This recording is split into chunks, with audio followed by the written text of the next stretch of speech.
প্রচণ্ড গরমের মধ্যে বাসের মধ্যে আমরা আনন্দ করতে করতে যাচ্ছি রাজেশের মামার বাড়িতে, মানে মামার বাড়িতে যাচ্ছি। মামার ছোট নাতির আজকে অন্নপ্রাশন আছে। রাজেশ আসেনি, রাজেশ আসবে পরে অফিস থেকে। আর এসে দেখছি যে ওর গায়ে হলুদ আরম্ভ হয়ে গেছে। তো দেখো পুচকিটাকে কি সুন্দর লাগছে, সবাই মিলে ওকে বেশ করে আমরা হলুদ মাখিয়েছি। তারপর এখন চললাম স্নান করানোর জন্য।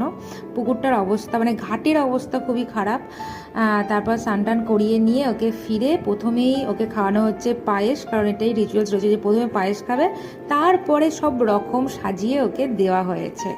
আর ওকে বর সেজে কেমন লাগছে দেখো, কি মিষ্টি লাগছে, একটুও কাঁদছে না, রীতিমতো ভীষণ ভীষণ হাসছে দেখো। আর এরপর লাস্টে কেক কাটা হয়েছিল। কেক কাটার সময় একটু কান্নাকাটি করছিল, কারণ অনেকক্ষণ হয়ে গেছে ওকে নিয়ে প্রচুর অত্যাচার করা হচ্ছিল। তারপর আমরা বেশ কিছু ছবি তুলেছি, তোমাদের কেমন লাগলো